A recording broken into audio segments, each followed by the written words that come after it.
Okay, picture this. Sirens blaring, a massive, frantic crowd, and the heavy thud of police batons in the pitch dark. Welcome to today's Explainer. You know, a lot of you reached out wanting a deep dive into this, basically saying best video banakado, so we are going all in. Today we're dissecting a standoff that literally shook the national education system to its absolute core. We are breaking down a grassroots rebellion that started with shattered dreams and ended in a midnight political shockwave. If you want to understand how a student protest against alleged exam leaks escalated into an all-out battle of endurance, you are in exactly the right place. 36. That's it. That is the number that defines this entire story.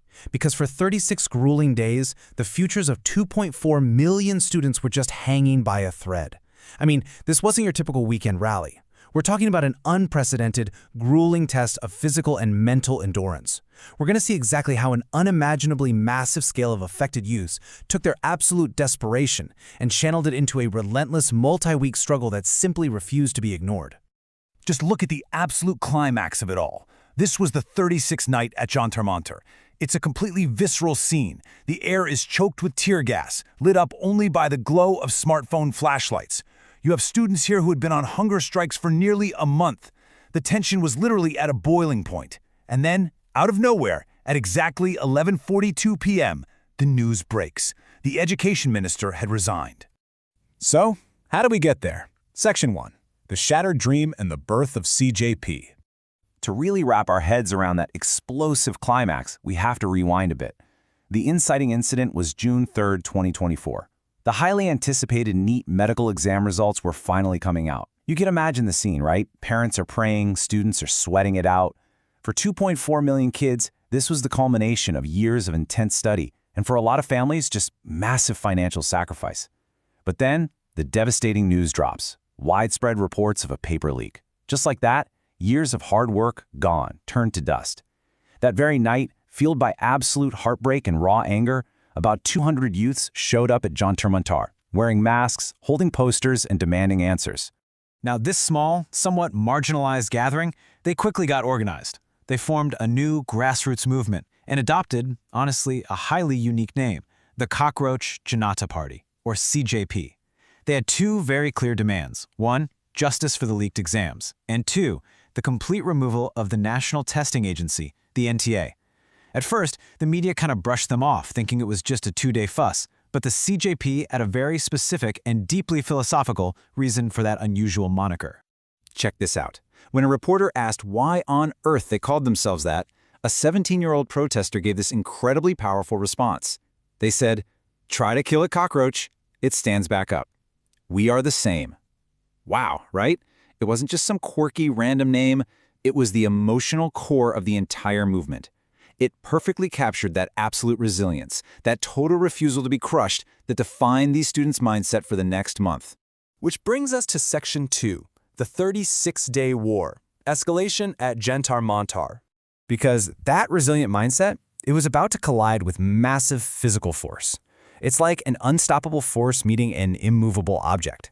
On one side, you've got heavy state police deployment, locked arms, strict yellow barricades. And on the other, just this overwhelming sea of passionate youths demanding change. This was an intense physical standoff. The state was trying to contain things with force, while the students pushed back with sheer numbers and, honestly, the heavy weight of their stolen futures. And things escalated incredibly fast. By day 11, physical force was being deployed against the students. By day 15, the hunger strikes were taking such a severe toll that students were actually being rushed to the hospital. Day 18 brought high-profile midnight arrests. This whole situation became a massive pressure cooker, just building day after day, until that sudden political fallout on day 36. Let's actually zoom in on some of those key turning points. So according to the protesters on the ground, day 11 was when things really went sideways. At 5 a.m., pitch black, right? 10 police vehicles roll up. Authorities allegedly unleashed freezing water cannons on the sleeping crowd.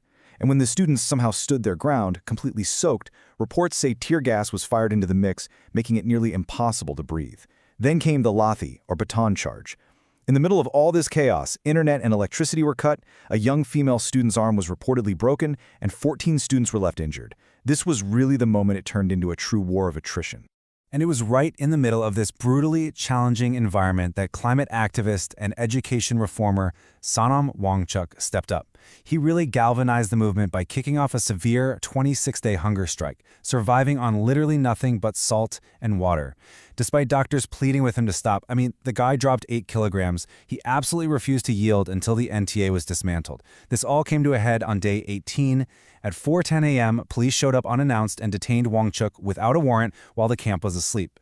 As you can imagine, that sparked massive outrage among the students. So what did all this actually achieve? Let's get into Section 3, Victory or Illusion. Okay, so on day 36, the education minister finally resigned. But let's take a step back and look at this objectively.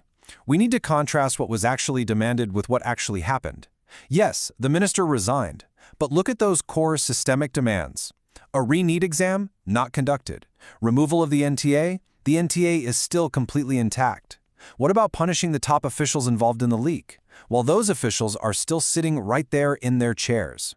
So despite the massive headlines about the resignation, the foundational system that these students were protesting remained completely untouched. Plus, there's a huge disconnect over why that one single concession even happened in the first place.